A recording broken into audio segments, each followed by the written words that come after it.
ईशानां जगतोऽस्य वेङ्कटपतेर्विष्णोः परां प्रेयसीम् तद्वक्षस्थलनित्यवासरसिकां तत्क्षान्तिसंवर्धिनीम् पद्मालङ्कृतपाणिपल्लवयुगां पद्मासनस्तां श्रियम् वात्सल्यादिगुणोज्ज्वलां भगवतीं वन्दे जगन्मातरम्।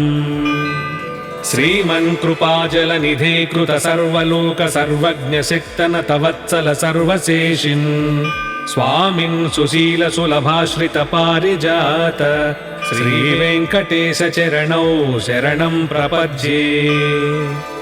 आनूपुरार्पित सुजात सुगन्धि पुष्प सौरभ्य सौरभकरौ समसन्निवेशौ सौम्यौ सदानुभवनेऽपि नवानुभाव्यौ श्रीवेङ्कटेश चरणौ शरणं प्रपद्ये।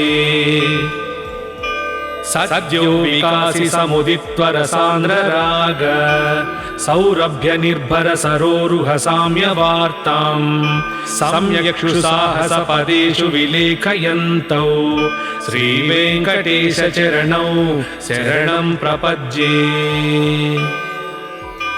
रेखामयध्वज सुधाकलशातपत्र वज्राङ्कुशाम्बुरुह कल्पक शङ्खचक्रैः भव्यैरलङ्कृत तलौ परतत्त्वचिह्नैः श्रीवेङ्कटेश चरणौ शरणं प्रपद्ये। ताम्रोदरद्युतिपराजित पद्मरागौ बाह्यैर्महोभिरभिभूत महेन्द्रनीलौ उज्जन्नकांशुभिरुदस्त शशाङ्कभासौ श्रीवेङ्कटेश चरणौ शरणं प्रपद्ये। सप्रेम भीति कमलाकर पल्लवाभ्याम् संवाहनी सपति क्लममादधानौ कान्ताववाङ्मनसगोचर सौकुमार्यौ श्रीवेङ्कटेश चरणौ शरणं प्रपद्ये। लक्ष्मी महीतदनुरूप निजानुभाव नीलादिदिव्यमहिषीकर पल्लवानाम् आरुण्य संक्रमणतः किल सान्द्ररागौ श्रीवेङ्कटेश चरणौ शरणं प्रपद्ये। नित्यानमद्भिः शिवादि किरीटकोटि प्रत्युप्त दीप्त नवरत्न महप्ररोहैः नीराजनाविधिमुदारमुपादधानौ श्रीवेङ्कटेश चरणौ शरणं प्रपद्ये। विष्णु पदे परम इत्युदित प्रशंसौ यौ मध्व उत्स इति भोग्यतयाप्युपात्तौ भूयस्तदेति तव पाणितल प्रदिष्टौ श्रीवेङ्कटेश चरणौ शरणं प्रपद्ये। पार्थाय तत्सदृशसारथिना त्वयैव यौ दर्शितौ स्वचरणौ शरणं व्रजेति भूयोऽपि मह्यमिह तौ करदर्शितौ ते श्रीवेङ्कटेश चरणौ शरणं प्रपद्ये। मन्मूर्तिकालीयपणिविकटाटवीषु श्रीवेङ्कटाद्रिशिखरे शिरसि श्रुतीनाम् चित्तेऽप्यनन्यमनसां सममाहितौ ते श्रीवेङ्कटेश चरणौ शरणं प्रपद्ये। अम्लानहृष्यदवनीतलकीर्णपुष्पौ श्रीवेङ्कटाद्रिशिखराभरणायमानौ आनन्दिताखिलमनोनयनौ तवैतौ श्रीवेङ्कटेश चरणौ शरणं प्रपद्ये। प्रायः प्रसन्न जनता प्रथमावगाह्यौ मातुस्थनाविव शिरोरमृतायमानौ प्राप्तौ परस्पर तुलामतुलान्तरौ ते श्रीवेङ्कटेश चरणौ शरणं प्रपद्ये। सत्त्वोत्तरैः सतत सेव्य पदाम्बुजेन संसारतारकदयार्द्रदृगञ्चलेन सौम्योपयन्तृमुनिनाममदर्शितौ ते श्रीवेङ्कटेशचरणौ शरणं प्रपद्ये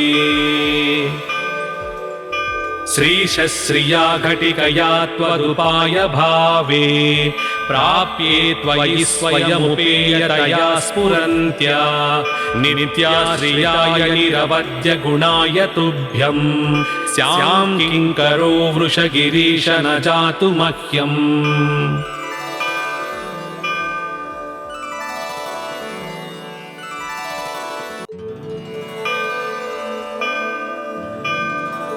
ईशानां जगतोऽस्य वेङ्कटपतेर्विष्णोः परां प्रेयसीं तद्वक्षस्थलनित्यवासरसिकां तत्क्षान्तिसंवर्धिनीं पद्मालङ्कृतपाणिपल्लवयुगां पद्मासनस्तां श्रियं वात्सल्यादिगुणोज्ज्वलां भगवतीं वन्दे जगन्मातरम् श्रीमन्कृपाजलनिधे कृत सर्वलोक सर्वज्ञशक्तनत वत्सल सर्वशेषिन् स्वामिन् सुशील सुलभाश्रित पारिजात श्रीवेङ्कटेशचरणौ शरणं प्रपद्ये आनूपुरार्पित सुजात सुगन्धि पुष्प सौरभ्य सौरभकरौ समसन्निवेशौ सौम्यौ सदानुभवनेऽपि नवानुभाव्यौ श्रीवेङ्कटेशचरणौ शरणं प्रपद्ये सद्यो विकासि समुदित्वरसान्द्रराग सौरभ्य निर्भर सरोरुह साम्यवार्तां सम्यक्षुसाहसपदेषु विलेखयन्तौ श्रीवेङ्कटेशचरणौ शरणं प्रपद्ये रेखामयध्वज सुधाकलशातपत्र वज्राङ्कुशाम्बुरुह कल्पक शङ्खचक्रैः भव्यैरलङ्कृततलौ परतत्त्वचिह्नैः श्रीवेङ्कटेशचरणौ शरणं प्रपद्ये ताम्रोदरद्युतिपराजित पद्मरागौ बाह्यैर्महोभिरभिभूत महेन्द्रनीलौ उज्जन्नकांशुभिरुदस्त शशाङ्कभासौ श्रीवेङ्कटेशचरणौ शरणं प्रपद्ये सप्रेम भीतिकमलाकर पल्लवाभ्यां संवाहनी सपति क्लममादधानौ कान्ताववाङ्मनसगोचर सौकुमार्यौ श्रीवेङ्कटेशचरणौ शरणं प्रपद्ये लक्ष्मी महीतदनुरूप निजानुभाव नीलादिदिव्यमहिषीकर पल्लवानाम् आरुण्य संक्रमणतः किल सान्द्ररागौ श्रीवेङ्कटेशचरणौ शरणं प्रपद्ये नित्यानमद्भिः शिवादि किरीटकोटि प्रत्युप्त दीप्त नवरत्न महप्ररोहैः नीराजनाविधिमुदारमुपादधानौ श्रीवेङ्कटेशचरणौ शरणं प्रपद्ये विष्णुपदे परम इत्युदित प्रशंसौ यौ मध्ववुत्स इति भोग्यतयाप्युपात्तौ भूयस्तदेति तव पाणितलप्रदिष्टौ श्रीवेङ्कटेशचरणौ शरणं प्रपद्ये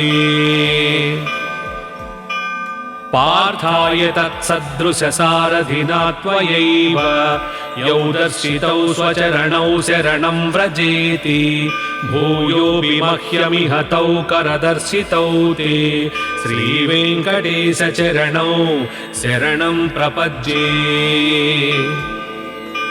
मन्मूर्तिकालीयपणिविकटाटवीषु श्रीवेङ्कटाद्रिशिखरे शिरसि श्रुतीनां चित्तेऽप्यनन्यमनसां सममाहितौ ते श्रीवेङ्कटेशचरणौ शरणं प्रपद्ये अम्लानहृष्यदवनीतलकीर्णपुष्पौ श्रीवेङ्कटाद्रिशिखराभरणायमानौ आनन्दिताखिलमनोनयनौ तवैतौ श्रीवेङ्कटेशचरणौ शरणं प्रपद्ये। प्रायः प्रसन्नजनता प्रथमावगाह्यौ मातुस्थनाविव शिरोरमृतायमानौ प्राप्तौ परस्परतुलामतुलान्तरौ ते श्रीवेङ्कटेशचरणौ शरणं प्रपद्ये। सत्त्वोत्तरैः सततसेव्यपदाम्बुजेन संसारतारकदयार्द्रदृगञ्चलेन सौम्योपयन्तृमुनिनाममदर्शितौ ते श्रीवेङ्कटेशचरणौ शरणं प्रपद्ये। श्रीशश्रिया घटिकया त्वदुपाय भावे प्राप्ये त्वयि स्वयमुपेयतया स्फुरन्त्या नित्याश्रियाय निरवद्य गुणाय तुभ्यं स्यां किङ्करो वृषगिरीश न जातु मह्यम्।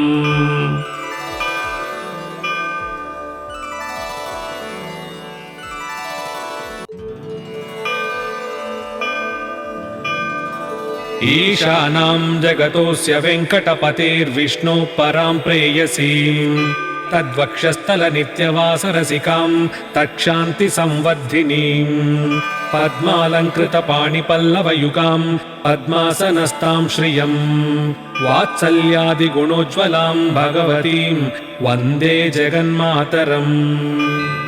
श्रीमन्कृपाजलनिधे कृत सर्वलोक सर्वज्ञशक्तनत वत्सल सर्वशेषिन् स्वामिन् सुशील सुलभाश्रित पारिजात श्रीवेङ्कटेशचरणौ शरणं प्रपद्ये।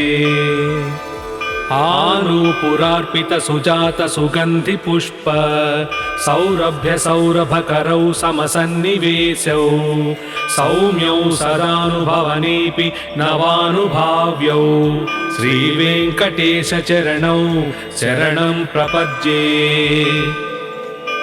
सद्यो विकासि समुदित्वरसान्द्रराग सौरभ्य निर्भर सरोरुह साम्यवार्तां सम्यक्क्षुसाहसपदेषु विलेखयन्तौ श्रीवेङ्कटेशचरणौ शरणं प्रपद्ये।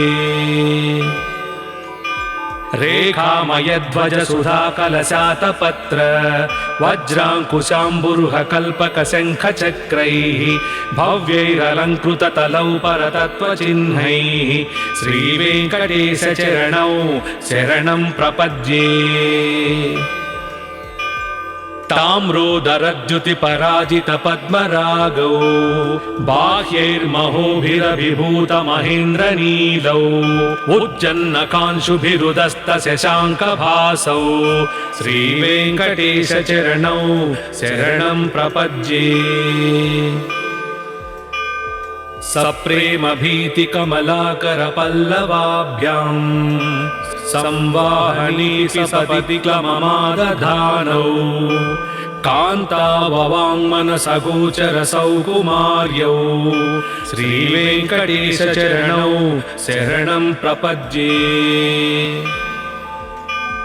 लक्ष्मीमहीतदनुरूप निजानुभाव नीलादिदिव्यमहिषीकरपल्लवानाम् आरुण्यसङ्क्रमणतः किल सान्द्ररागौ श्रीवेङ्कटेशचरणौ शरणं प्रपद्ये।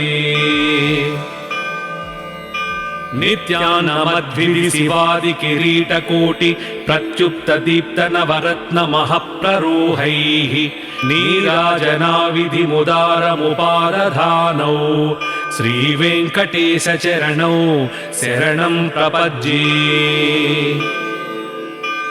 विष्णुपदे परम इत्युदितप्रशंसौ यौ मध्ववुत्स इति भोग्यतयाप्युपात्तौ भूयस्तदेति तव पाणितलप्रदिष्टौ श्रीवेङ्कटेशचरणौ शरणं प्रपद्ये। पार्थाय तत्सदृशसारथिना त्वयैव यौ दर्शितौ स्वचरणौ शरणं व्रजेति भूयोऽपि मह्यमिह तौ करदर्शितौ ते श्रीवेङ्कटेशचरणौ शरणं प्रपद्ये मन्मूर्तिकालीयपणिविकटाटवीषु श्रीवेङ्कटाद्रिशिखरे शिरसि श्रुतीनां चित्तेऽप्यनन्यमनसां सममाहितौ ते श्रीवेङ्कटेशचरणौ शरणं प्रपद्ये अम्लानहृष्यदवनीतलकीर्णपुष्पौ श्रीवेङ्कटाद्रिशिखराभरणायमानौ आनन्दिताखिलमनोनयनौ तवैतौ श्रीवेङ्कटेशचरणौ शरणं प्रपद्ये प्रायः प्रसन्नजनता प्रथमावगाह्यौ मातुस्थनाविव शिरोरमृतायमानौ प्राप्तौ परस्परतुलामतुलान्तरौ ते श्रीवेङ्कटेशचरणौ शरणं प्रपद्ये सत्त्वोत्तरैः सततसेव्यपदाम्बुजेन संसारतारकदयार्द्रदृगञ्चलेन सौम्योपयन्तृमुनिनाममदर्शितौ ते श्रीवेङ्कटेशचरणौ शरणं प्रपद्ये श्रीशश्रिया घटिकया त्वदुपाय भावे प्राप्ये त्वयि स्वयमुपेयतया स्फुरन्त्या नित्याश्रियाय निरवद्य गुणाय तुभ्यं स्यां किङ्करो वृषगिरीश न जातु मह्यम्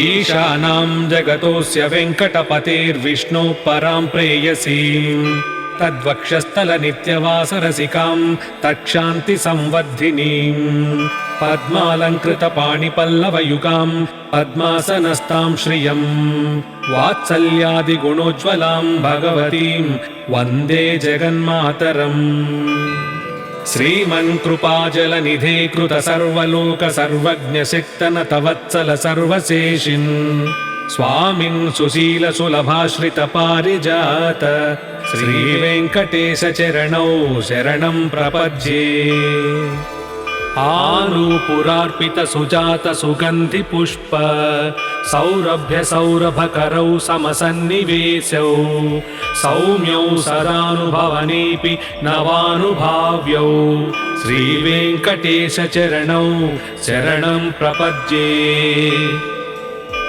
सद्यो विकासि समुदित्वरसान्द्रराग सौरभ्य निर्भर सरोरुह साम्यवार्तां सम्यक्षुसाहसपदेषु विलेखयन्तौ श्रीवेङ्कटेशचरणौ शरणं प्रपद्ये रेखामयध्वज सुधाकलशातपत्र वज्राङ्कुशाम्बुरुह कल्पक शङ्खचक्रैः भव्यैरलङ्कृततलौ परतत्त्वचिह्नैः श्रीवेङ्कटेशचरणौ शरणं प्रपद्ये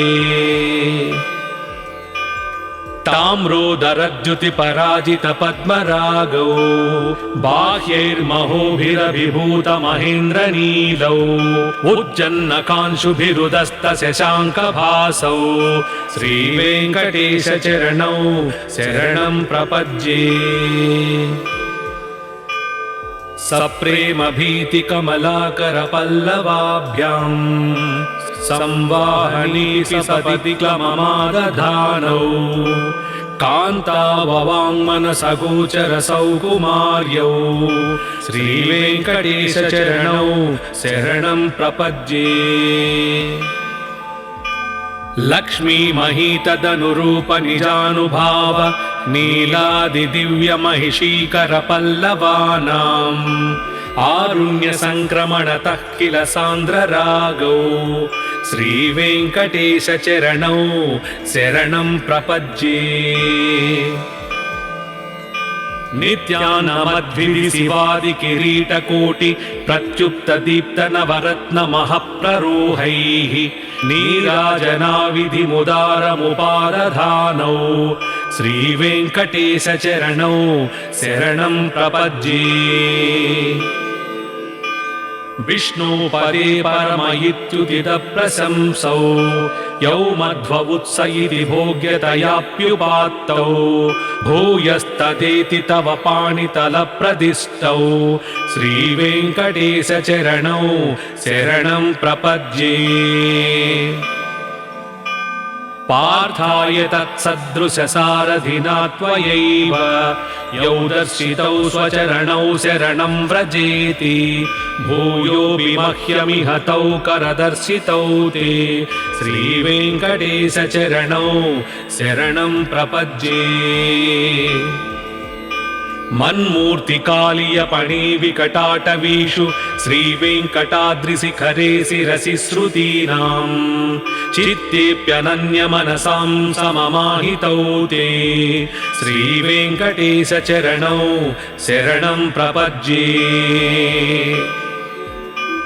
अम्लानहृष्यदवनीतलकीर्णपुष्पौ श्रीवेङ्कटाद्रिशिखराभरणायमानौ आनन्दिताखिलमनोनयनौ तवैतौ श्रीवेङ्कटेश चरणौ शरणं प्रपद्ये। प्रायः प्रसन्नजनता प्रथमावगाह्यौ मातुस्थनाविव शिरोरमृतायमानौ प्राप्तौ परस्परतुलामतुलादरौ ते श्रीवेङ्कटेश चरणौ शरणं प्रपद्ये। सत्त्वोत्तरैः सतत सेव्यपदाम्बुजेन संसारतारकदयार्द्रदृगञ्चलेन सौम्योपयन्तृमुनिनाममदर्शितौ ते श्रीवेङ्कटेश चरणौ शरणं प्रपद्ये। श्रीशश्रिया घटिकया त्वदुपाय भावे प्राप्ये त्वयि स्वयमुपेयतया स्फुरन्त्या नित्याश्रियाय निरवद्य गुणाय तुभ्यं स्यां किङ्करो वृषगिरीश न जातु मह्यम्।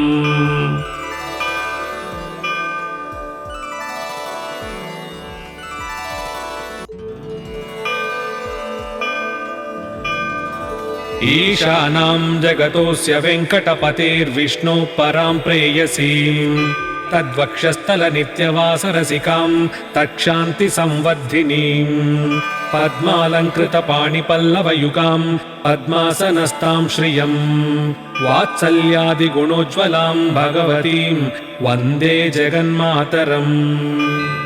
श्रीमन्कृपाजलनिधे कृत सर्वलोक सर्वज्ञशक्तनत वत्सल सर्वशेषिन् स्वामिन् सुशील सुलभाश्रित पारिजात श्रीवेङ्कटेश चरणौ शरणं प्रपद्ये। आनूपुरार्पित सुजात सुगन्धि पुष्प सौरभ्य सौरभकरौ समसन्निवेशौ सौम्यौ सदानुभवनेऽपि नवानुभाव्यौ श्रीवेङ्कटेश चरणौ शरणं प्रपद्ये।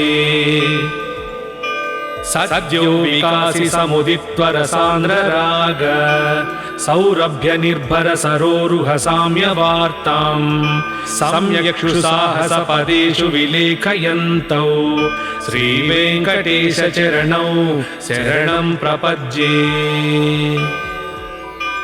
रेखामयध्वज सुधाकलशातपत्र वज्राङ्कुशाम्बुरुह कल्पक शङ्खचक्रैः भव्यैरलङ्कृततलौ परतत्त्वचिह्नैः श्रीवेङ्कटेश चरणौ शरणं प्रपद्ये। ताम्रोदरद्युतिपराजित पद्मरागौ बाह्यैर्महोभिरभिभूत महेन्द्रनीलौ उज्जन्नकांशुभिरुदस्त शशाङ्कभासौ श्रीवेङ्कटेश चरणौ शरणं प्रपद्ये।